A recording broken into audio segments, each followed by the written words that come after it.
Ladies and gentlemen of the media, thank you for joining us. This is the weekly press conference of the Alliance for Change. Today, November 8th. With me, I have to my immediate left the co-founder and past leader of the Alliance for Change, Mr. Kemraj Ramjatan, Member of Parliament, followed by the president of our youth arm, Vice President, Mr. Onyx Duncan. Thank you for that correction, Onyx. And to my right is the vice chair of the Alliance for Change, Mr. Michael Carrington. Joining online, we have Colin Haynes, who will be making a statement. We also have Mr. David Patterson joining us online. As starters, we want to say that the way is now clear for the Guyana Elections Commission to aggressively pursue electronic identification and use of biometrics for the 2025 regional and general elections. Recently, the Chief Elections Officer presented a report to the Commission of the Commission of Inquiry to the Elections Commission. While the Alliance for Change acknowledges the challenges, we believe there is sufficient time for implementation of biometrics identification and electronic voting. The Alliance for Change is on record for demanding that such systems be implemented ahead of the 2025 polls. We note that recently, the General Secretary of the PPP said that he supports enhanced biometrics for the elections. This must be a signal to the PPP commissioners at GCOM to support the implementation of these systems. The opposition has already stated its support. Where there is a will, there is a way. And GCOM must now be willing to move forward for implementation of an electronic voting system. Guyana cannot claim to be building a modern democracy if it holds on to an archaic system of paper identification for voting. We restate our position that we will support financial appropriations for GCOM to implement biometrics and electronic voting, and we welcome similar expressions from the government. We will now have a statement from Colin Haynes, who is joining us online, followed by Mr. Onyx Duncan, and then the chairman of the party, Mr. David Patterson. Colin? Yes, thank you so much, Beverly. It's great to be here. Members of the media, I would like to indulge in you to cover issues on mental health. There is a silent kill in Guyana today, and it's mental illness. And we must do our part to both highlight the challenges and the opportunities for us to conquer this disease. So my appeal to the members of the press is for you guys to work and do some more coverage on mental health in Guyana. Now, my statement, mental health crisis demands comprehensive reform. Guyana is facing a mental health crisis of unprecedented proportions. A critical barrier to addressing this crisis remains the lack of reliability of current data on mental health.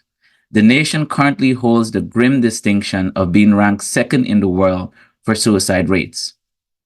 Based on the data from 2001 by the World Population Review, and this is the last data we have, it shows a staggering 31.26 cases per 100,000 people. The number of unreported cases remains high, particularly in regions 2 and 6. Now, I'm going to also highlight some stories of mental health. And guys in the media, you might be familiar with some of this, but the current 911 system is inadequate for medical and civil emergencies.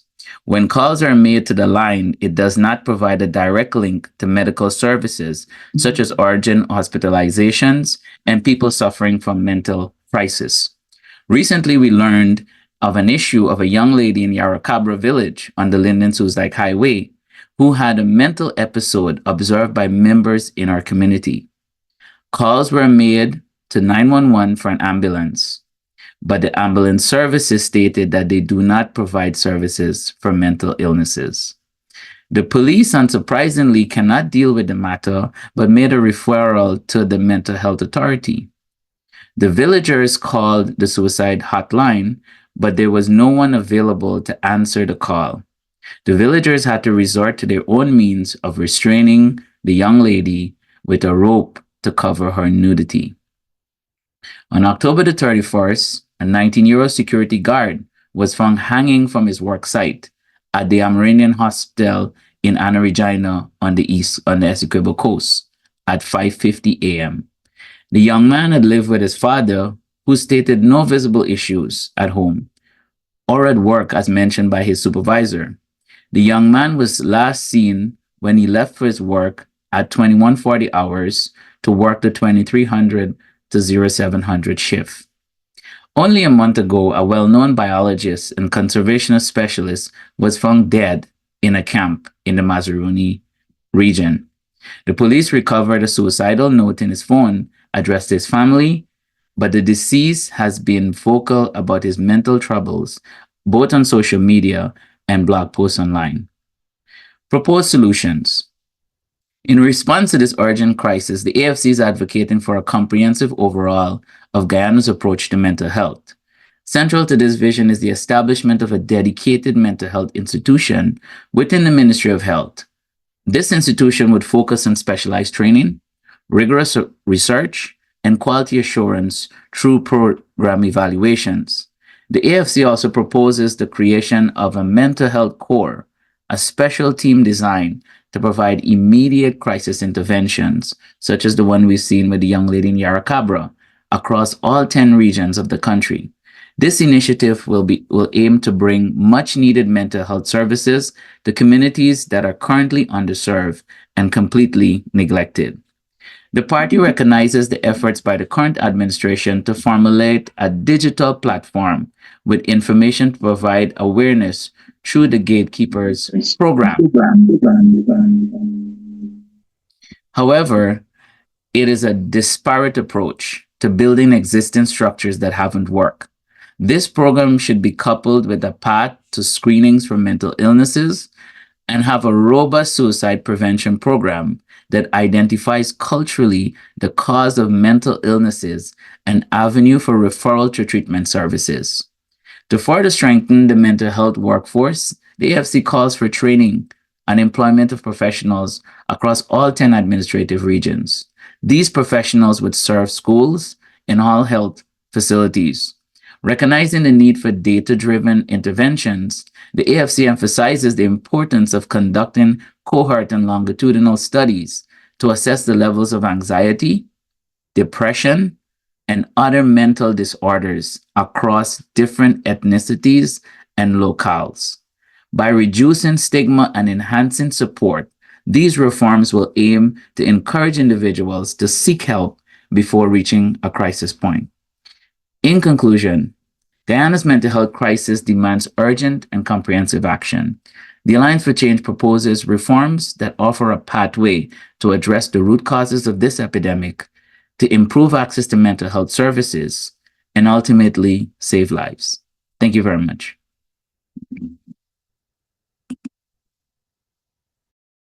Good afternoon, members of the head table and members of the media. I'll be reading a statement here on the Alaki Primary School and the allegations of fraud. The Alliance for Change is calling on the Ministry of Education and regional authorities in Region Number 3 to investigate allegations of fraud at the Alaki Primary School. According to reports reaching the AFC, the signature of 2 teachers were forged in the application for a loan from Guyana Public Service Cooperative Credit Union. The teachers had no knowledge that their names were added as supporting loan applications made by 5 of their colleagues. The applications were approved in August, and it was only after the loans were disbursed that the forgery was discovered. Further, there are reports that a 15-horsepower boat engine bought with taxpayers' money for the school was sold. The Alliance for Change has been informed that the school's Parents Teachers Association is aware of these reports and have called on the Ministry of Education, the Regional Democratic Council, and the Department of Education Region Number 3 to intervene, but their requests are being stonewalled. The Alliance for Change calls for a criminal investigation into these allegations. Thank you.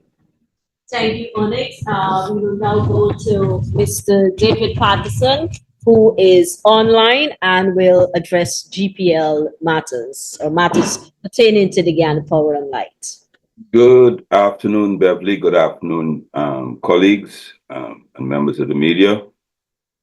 As all Guyanese are well aware, power outages has returned with a vengeance as predicted.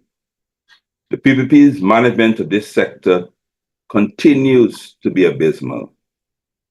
Of concern to the Alliance for Change and, we assume, to all Guyanese, is the cost that the country has to pay for the poor decision-making of the PPP. With the recent announcement of an award for rental of a 75 megawatts power ship, Turkish power ship, the costs associated with these two rentals for our country is tremendous. Particularly in an era when public servants and the general public are complaining about the high cost of living in the country. And the Alliance for Change would like to enlighten the citizens of Ghana the actual cost that they will be bearing for these rentals of one of the 36 megawatt power ship, as well as the 75 megawatt power ship, as recently announced by the Vice President in his press conference here today. The daily rental for the one that is operating now, power ship, the 36 megawatt power ship, is 13.5 million Guyana dollars a year. And the 75 megawatt ship that will be coming online, they said in another 6 weeks, will be 35.3 million Guyana dollars per day, bringing us a total of 48, almost 49 million Guyana dollars per day. These both contracts are valid for 2 years. And this is the cost of the rental only for the power ships. And so that would mean that the Guyana will be paying $17.8 billion per year, or $35.6 billion to these two companies, billion Guyana dollars to these two companies for rental. But added to that, the rentals for these power ships are just for the generation. Added to that, the Guyana government has to put two other sets of costs. Fuel, the fuel for the 36 and the 75 megawatts power ships to run heavy HFO would be 75.5 million Guyana dollars a year, or 26.5 billion a year. And over the 2 years of the contract will be 50 or 53 billion Guyana dollars a year. In addition to this cost, there is another contract, which is for the transportation of the fuel to these power ships, the 36 megawatt is at station in Barbies, and I assume that the 75 will be there as well. The daily rate for transportation of this fuel is 4.2 million Guyana dollars a year. It will be 1.5 billion for per day, 4.2 million gallons a day. For the yearly cost will be 1.5 billion, and for the 2 years it will be $3 billion. Cumulatively, the summary of the costs that we will be paying, Guyana will be paying, because of the poor decision making of the PPP, because they had zero plans for our power sector, just for the rental of these two ships. Per day, 126 million Guyana dollars. Per year, 46 billion Guyana dollars. And of course, with the 2 years contract, that'll be 94 billion Guyana dollars, which are 26 million US dollars. What the Vice President and the people of Guyana has to know, this is just the cost for generating. Added to the cost to deliver this power that is generated by the power ships, are GPL's dispatch, administrative, and line loss costs. And this is what it costs GPL to deliver a kilowatt per day. The total for the two is the 36 and the 76. The 36 megawatt per day is 19 million, 90.6 million Ghana dollars per day they will cost GPL to distribute that power.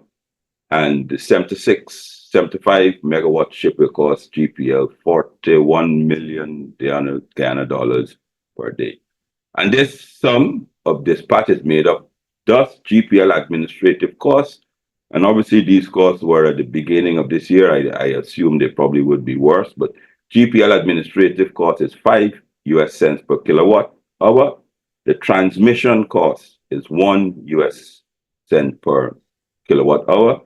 And our line losses, which stand at 30% commercial and technical line loss, that's another 5 US cents per kilowatt hour. So therefore, the total cost for GPL to dispatch the power received from these power ships will be 11 US cents per kilowatt hour.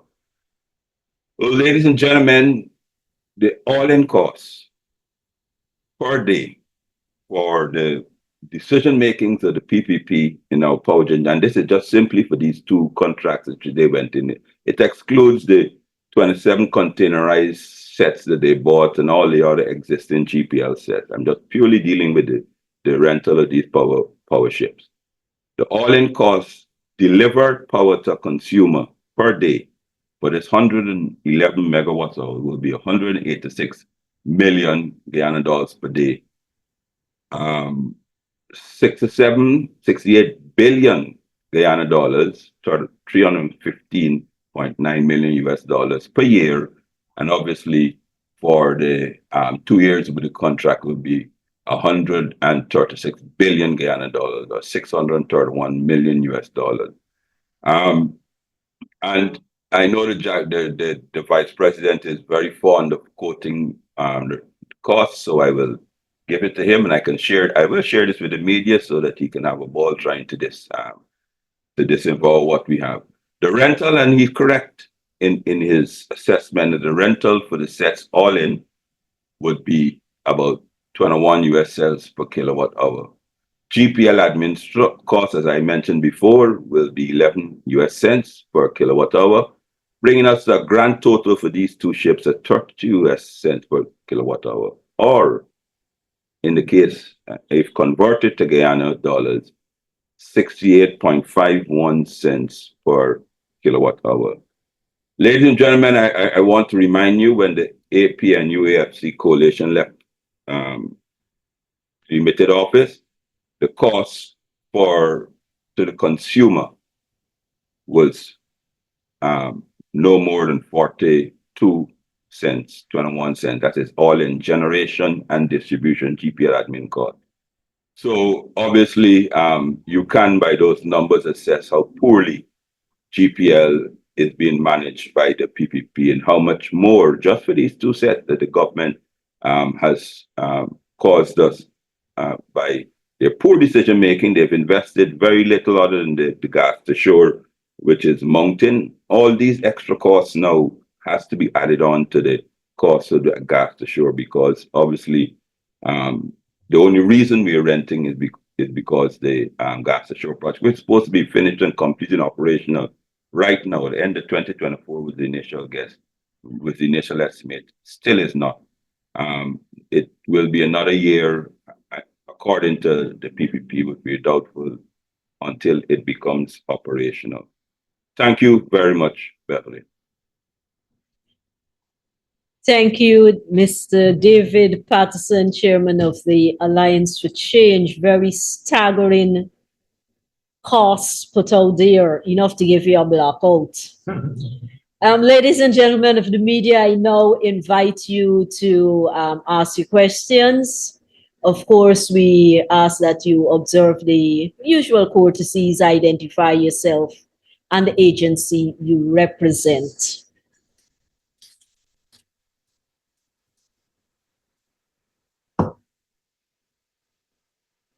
It seems as though David figures. Oh, I see a question from Antonia Day. I was just thinking that the numbers put out by Mr. Patterson got everyone a bit, dizzy. So I will take the question from Antonia Day, followed by from Mr. Adam Harris. All right. Good afternoon, everyone. Members of the press and Tony Day Nightly News. Mr. Patterson, you give a breakdown as to the figures by GPL. In light that the Vice President has announced that this will have an additional megawatt in terms of the power ship, do you think that it will be feasible? Because, quite frankly, persons are still complaining about the constant power outages per day.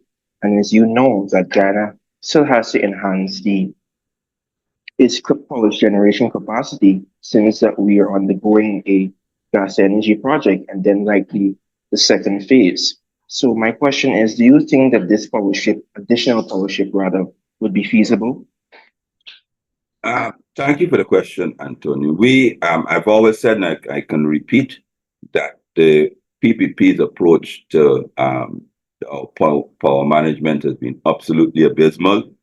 Every grid in any progressive country adds on power in a staggered manner depending on their needs. As of 2020, when we demitted office, we, as a coalition, had progressively over the 5 years added on power purchased and installed generations, about 70 megawatts of power. The PPP from 2020 to 2024, this year, did absolutely nothing to our power grid, despite them opening hotels and they're saying and making claims that we're the fastest growing economy in the world. And as you can remember, by December 2023, the entire country was hit by rolling blackouts. And that's purely because even the projections that we left there, that is enshrined, that you projected to grow by your power demand was projected to get about 25 new megawatts, 25 to 30 new megawatts per annum. And that is what we did. We actually bought 45 in tranches of 45 megawatts. They did absolutely nothing from 2020 to 2024, which means that our grid is about over probably 100 and 115 megawatts without power.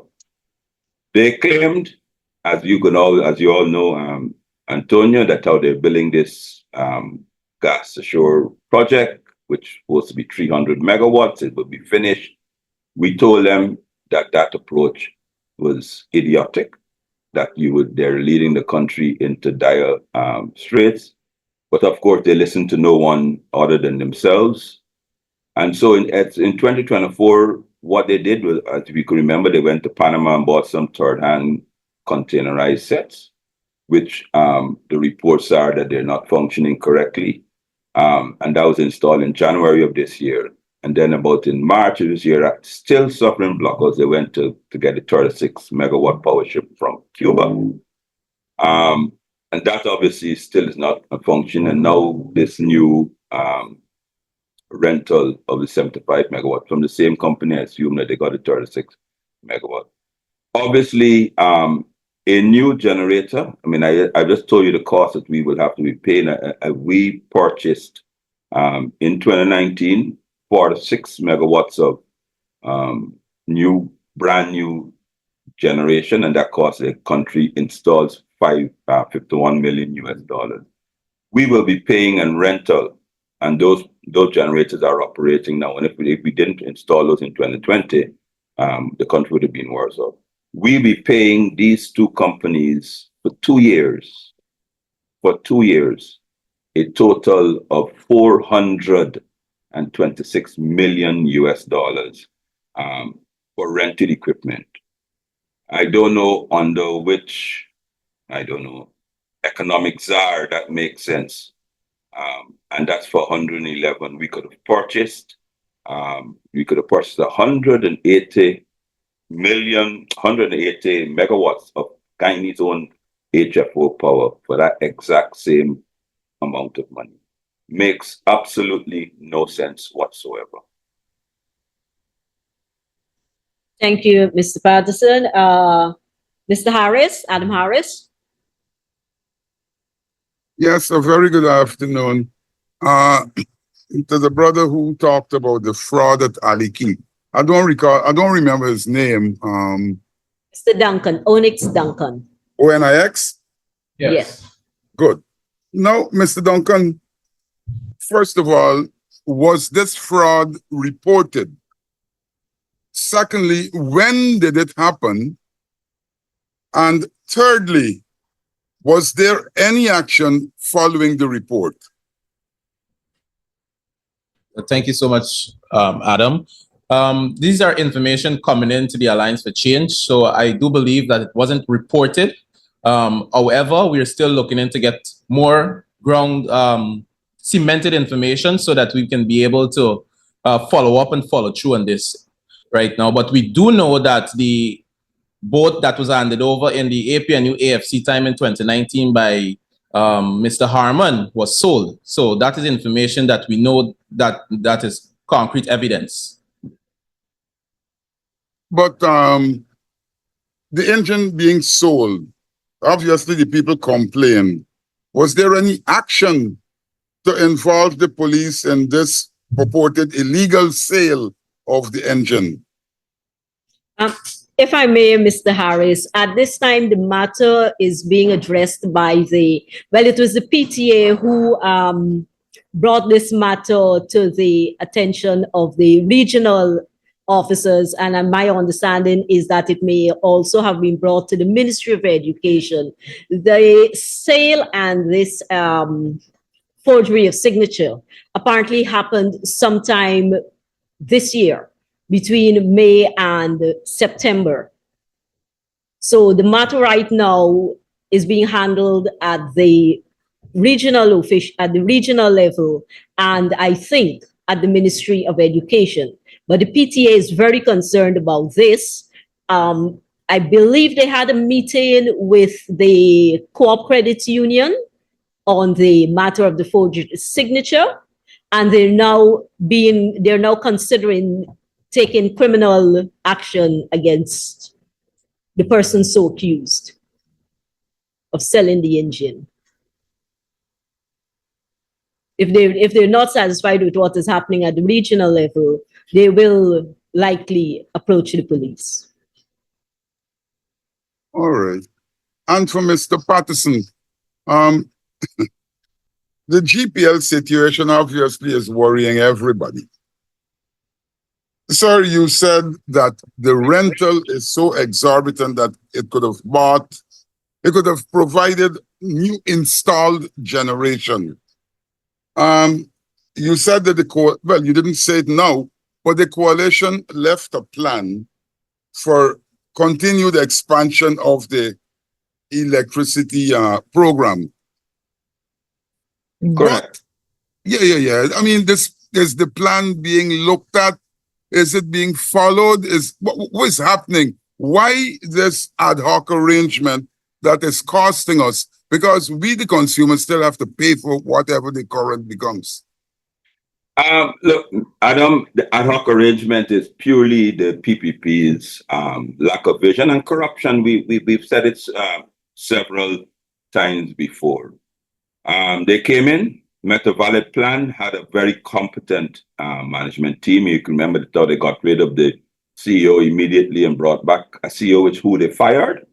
And they brought him back. By the end of 2020, by mid 2020, the country, we had reduced power outages to when we demitted office to 34 per year. When we came in, it was over 200 power outages per year. We reduced it. You do the maths.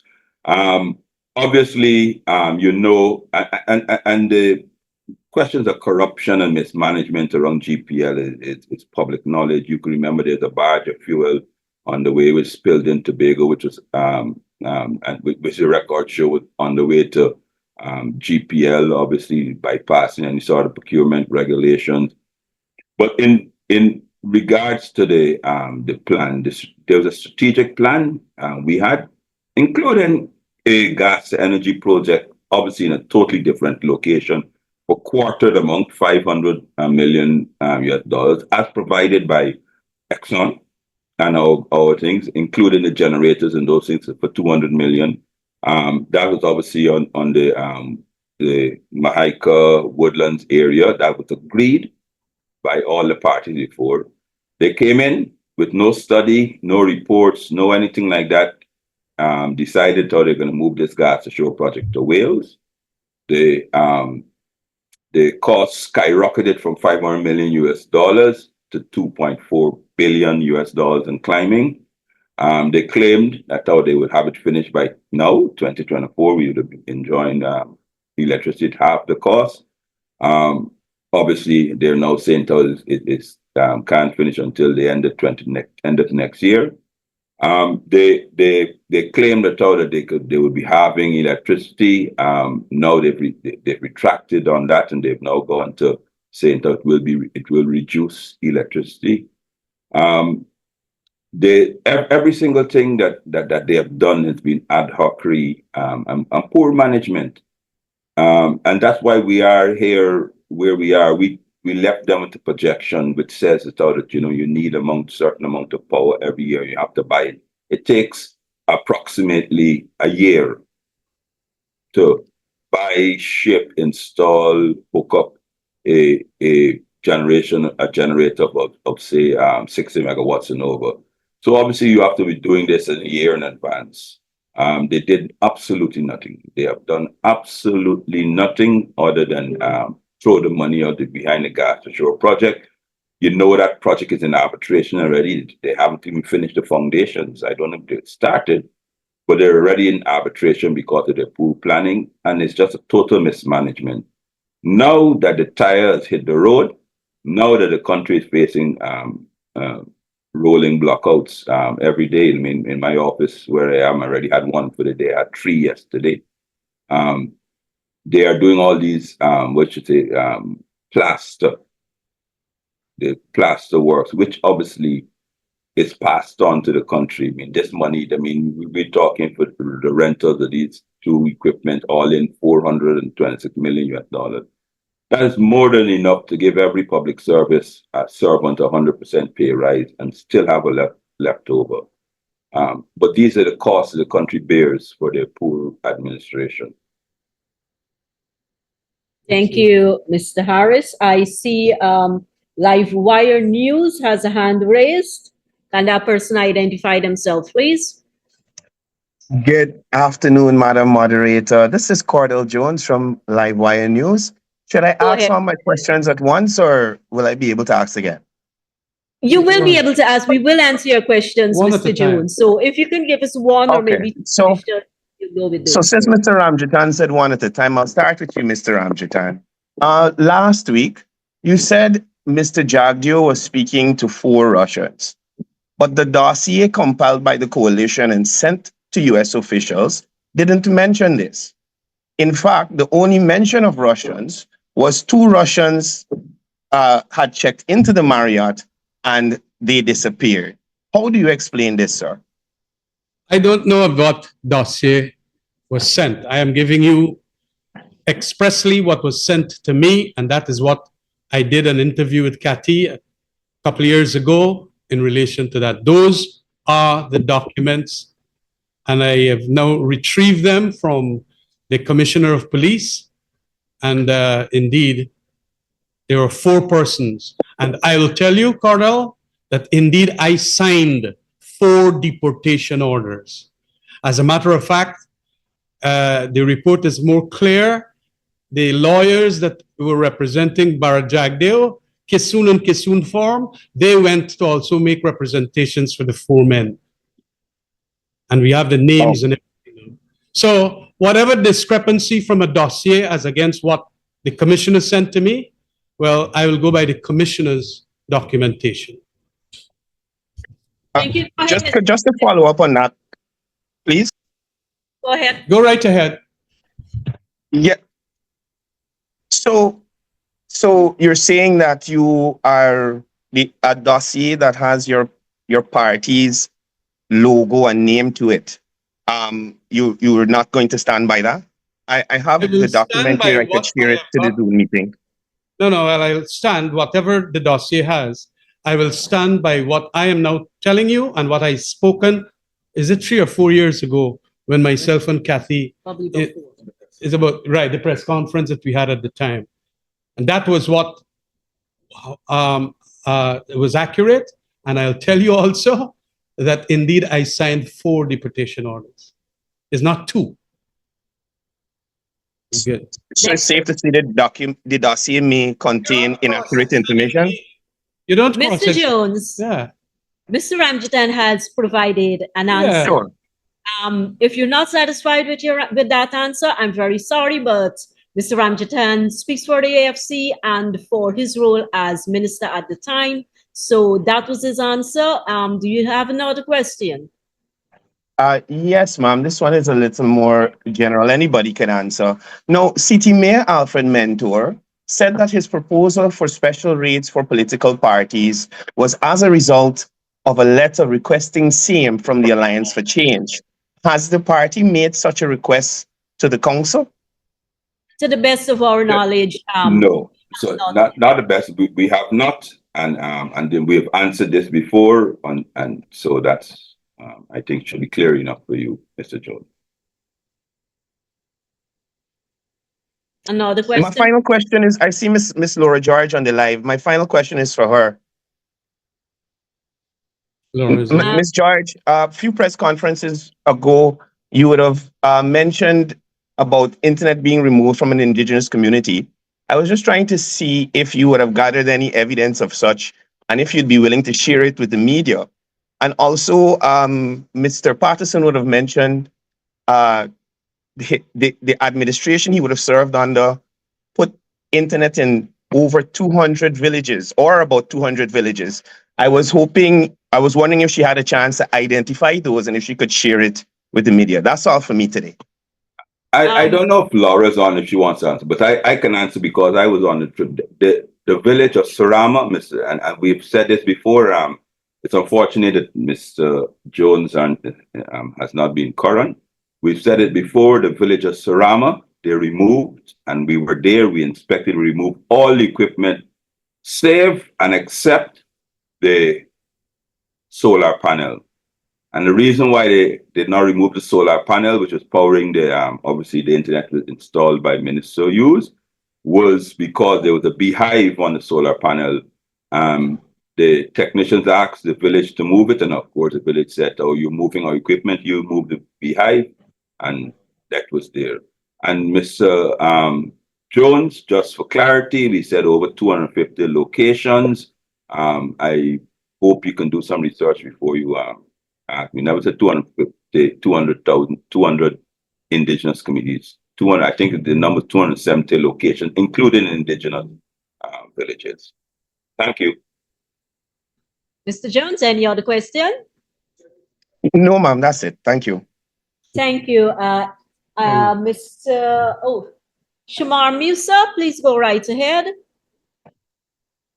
Thank you so much. My question is for Mr. Patterson.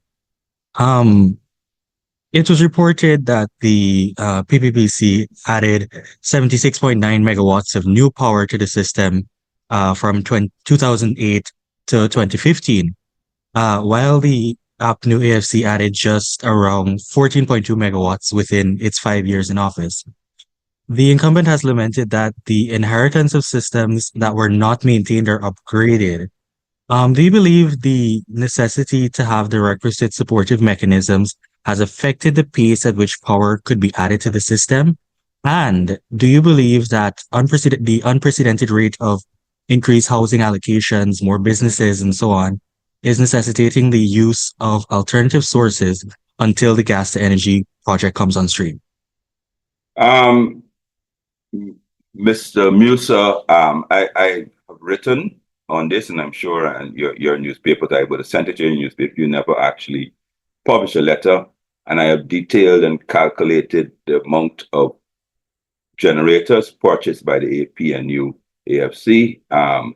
You can go back to that. We purchased new generators for Bartiga, new generators for Anna Regina, new generations for Onvowac, new generators for Canefield, new generators for Garden of Eden, which are the ones that are running now. We purchased those. Obviously, so the question of the PPP is talking about 14 megawatts. Obviously, it's their figment of their imagination. The question of unprecedented growth, the question of demand. Look, with or without oil, with or without the PPP, with or without the AP and UAFC, growth is inevitable. There were projections done, as I said before, on the required amount, and we took into consideration by 2020 the proposed expansions, and then you added on a 15% reserve. So therefore, if we said that we needed 30 megawatts, we added on, we increased that by 15% to ensure that we stay ahead of the curve. So the PP has been in power for they've been off 4 years. I mean, and they've been waxing lyrically about their success. So I'm very, very surprised that you can ask a question of unprecedented growth. I mean, obviously, didn't they project that? Didn't the president, every time he cut a ribbon for a hotel, did he not know that a hotel takes about 1 megawatt of power? So if you open 10 new hotels as you were claiming, and all the malls that you're claiming, every time you do that, you're putting power onto the grid. So to claim now unprecedented growth or those things like that now after we have blackouts, it really is it's a lack of foresight and poor planning. It's inexcusable to say, because what you're trying to claim is that the housing, everything went ahead of you and you got flat-footed. But that's even worse.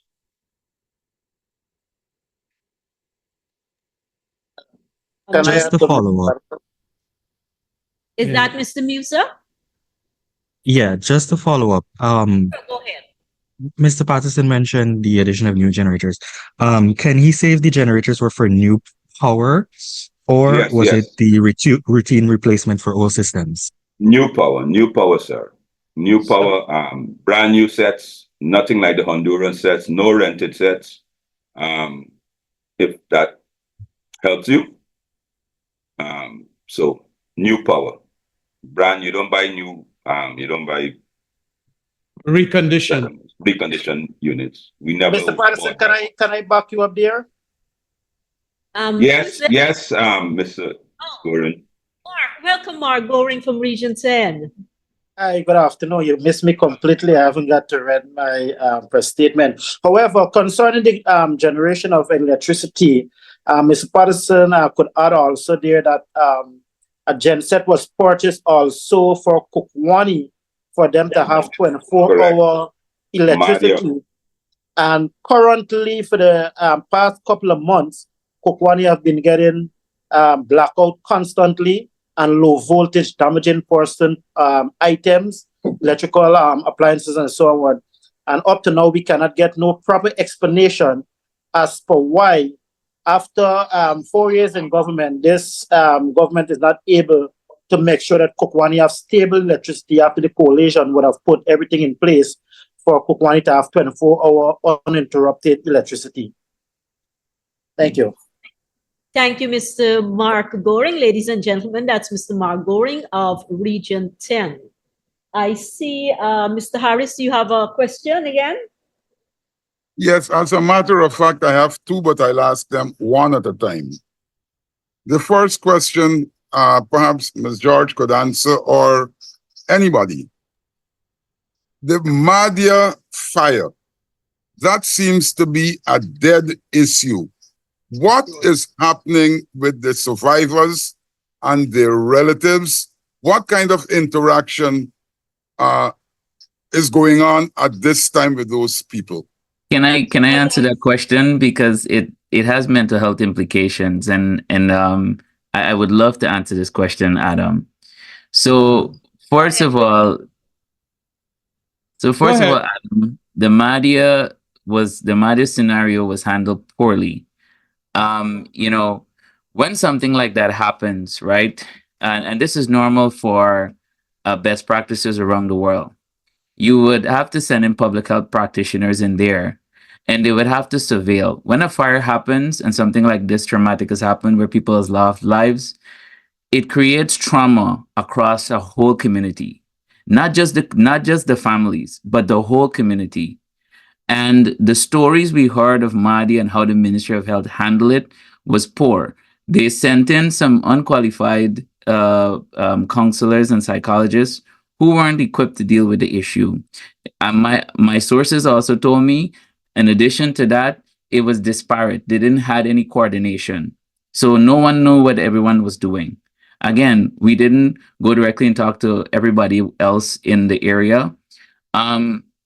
Another thing is you're talking about the follow up. So, in issues of trauma that has happened here, and like I said, it's not only trauma for the families, but also there's trauma for the community. You have to constantly send in teams, and you have to constantly survey. I've seen reports of toilet papers and a lot of relief supplies. The people didn't tell us that they need that, but the ministry and the politicians think that they knew what the people wanted. And that's why you need to have a robust public health and mental health program that can identify the needs right away for crises. Now, the other thing I want to mention is how the government had hastily brought the families to the memorial. Again, that was terrible to do because folks were already in trauma. And then you're going to take them now to a memorial and further add grief to them to show the community or show the world or show the country that you care for them. It's just not right. So, Adam, your point is from the inception, this thing was poorly handled. By the way, I've even reached out. I can go on record and say I've reached out to the Ministry of Health. I reached out to the minister personally to give him my voluntary services as a mental health practitioner to assist. And unsurprisingly, they said that they were okay, and they weren't. I see, Mr. Jones, you have another question. I see your hand up. Yes, for Mr. Patterson, I'm sorry I'm not too well informed, but since I'd like to ask you if you could just give us an update on the whether you're still before the courts in relation to the Harbor Bridge asphalt plant account issue. That's a simple yes or no, Mr. Patterson. Yes, we're 4 years now. The magistrate, and I do hope her well has been ill. It's been cancelled 95% of the time in 4 years. So obviously, I don't know. That's it. Thank you. I'm sorry, Mr. Harris. I forgot you had said 2 questions. So my apologies. Please go ahead with your second question. Thank you. I don't know if you people are trembling in your boots, but Vice President Jagdeo talks about going to lobby Donald Trump to clarify all the lies and what have you that everybody took to the State Department and all of that and tried to get action. What's your reaction? Do you still hold to the position that lies are being, not lies are being peddled, that you were right in what you were doing, or are you now going to back off because Jagdeo go in and talk to Trump? As we shake in our boots, Adam, I will ask Mr. Ramjatan to answer that. Adams, we are not shaking in our boots at all. As a matter of fact, we go to these people with the truth. And quite frankly, we are told by them that we already know that. A lot of the times when we think that we are giving information to them, whether they are advisors to senators that came, as most recently happened, and we were invited to give our perspective as to what the political situation is in Guyana, they are very much well educated and informed about the happenings in Guyana. And of course, they would want our perspective on certain political matters, and we also shed those. So Jagdeo could say whatever he wants. Of course, we know that is what he does. An extraordinarily garrulous fella that speaks a lot of untruths and spouts a lot of disinformation, as you know. So he could do this because, quite frankly, what he wants is distraction from our messaging. Lots of times, autocrats like Jagdeo would want distractions to happen. So he goes there in his Thursday conferences and would spout these things that Ramjatan and Nigel Hughes lied to the American advisors, Aubrey Norton lied to them, and all of that. What we tell the people are the truth, and especially from documentations. We don't go there without documentations. And so some of them are said to already been collected by the embassy. Some are said that, okay, we haven't, thank you very much, and we leave it to them. But we are very happy that the American embassy and the American officials that come give us a hearing as to our perspective, because I am certain when they go and meet Freedom House officials, they will get a totally different perspective. And they will want to do the falsities and so on. So that is why the people come to us. And we give them that. And we don't shake at all. Quite frankly, in my opinion, the person who is shaking is Jagdeo. If I may add to that, Mr. Harris, to inform members of the media that we have sent a message of congratulations to President-elect Donald Trump through diplomatic channels, and we will, as we have done with previous US administrations, we will be engaging the Trump administration. I see Musa has a question. Yes. So, Mr. Norton had said that he's aware of the AFC going into PNC stronghold areas to seek support. Do you believe that this would erode trust, especially if a coalition is to be pursued? And Mr. Norton also hinted that he wouldn't be willing to concede leadership of a coalition to a, quote, weaker political force. What are your thoughts on this? May I ask our chairman, Mr. David Patterson? Mr. Musa, thank you for the question. Our position remains the same. The Alliance for Change is doing its listening and grounding in all communities. We don't feel there is any party that has a transport on any community in this country. So we will continue going into communities once to spread our message and obviously garner support from whoever is willing to lend it. And the question of leadership or anything like that is not even something that we have even considered. We have said that we are working on our party, and we've laid out our plans, and nothing has changed from that position. Thank you, Mr. Patterson. To close us off today, we will take the question from Demerara Waves. Mr. Patterson, Dennis Broader, is the AFC poaching PNC supporters? And secondly, what do you really expect out of the Trump administration, given the fact that it was the Trump administration that had strenuously called on the coalition to concede defeat in the mid-office in 2020? Well, Dennis, we're not poaching anyone. We're spreading a message. We're going to be listening to persons so that we could be better informed to assist them. And I can't see how listening and spreading a message can be equated to poaching. And we don't. And as you know, we go into all communities. Areas perceived to be PNC, area perceived to be PPP, areas perceived to be any other political parties. It's a message we're spreading. And obviously, we will, whenever there's a change in administration, we look and assess. And as Beverly said, we will be engaging the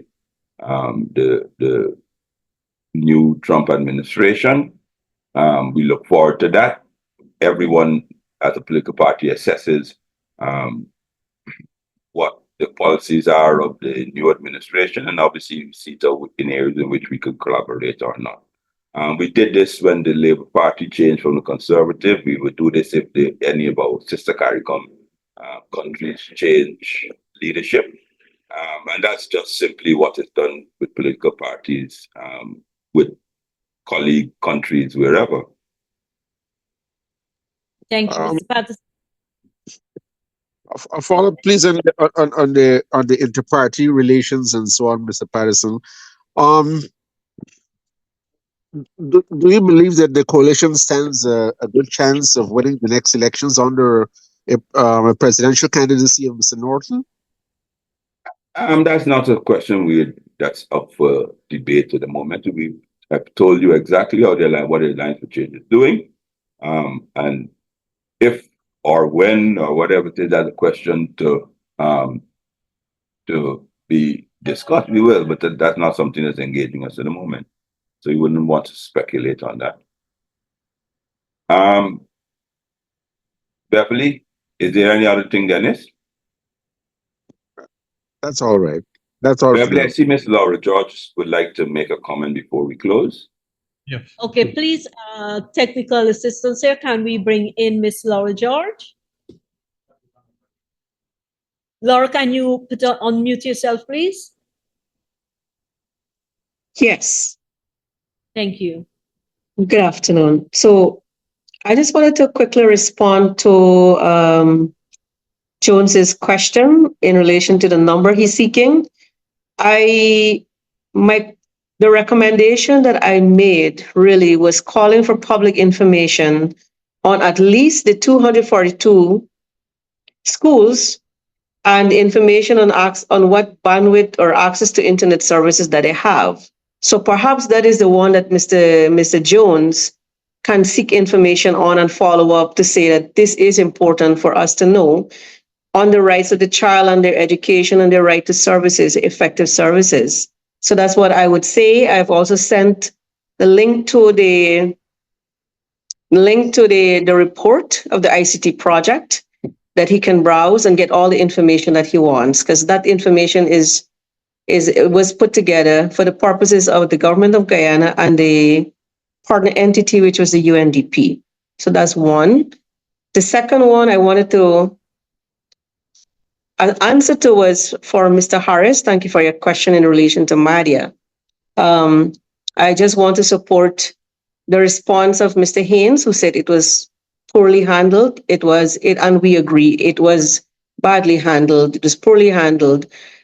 Today, the government reports or the press and what is there says that a secondary school is being built in Mykobi. That's a good thing. It would be important to know what human resource support they have going beyond a physical infrastructure. So in terms of mental health experts, teachers to teach in the secondary school, and what services that we have onwards. I would say that working with communities and indigenous communities from the Alliance for Change, the issue will also be to revisit perhaps I don't know what sort of payment you would call that the PPP administration did in terms of saying, we'll give you $5 million for a child's life that was lost. So all of those actions that it took would need a revisit, even though they also did the commission of inquiry, which resulted in a child setting the fire, and that's why the lives were lost without taking responsibility. The state of Guyana shamefully has refused, under the administration of the PPP government, refused to take responsibility on the lives lost of those children and their state care. So that still remains a very, very sore issue. We have families, communities, those who suffered the losses, but also who witnessed the fire, children who were involved or who were tasked with removing bodies from the debris, the fire site. All of those things, we have not had a thorough report of what actually took place and where we failed as a nation. So that's just some things that I wanted to say. Thank you. Thank you, Thank Laura. you. Ladies and And unfortunately, as I have been indicating, that's all the time we can afford at today. My number is 664-2025. If you reach out to me in case you have other questions, I will try my best to relay those to AFC authority on that subject area. So again, you can message me or you can call me on 664-2025, and we'll try to have your questions answered. Thank you.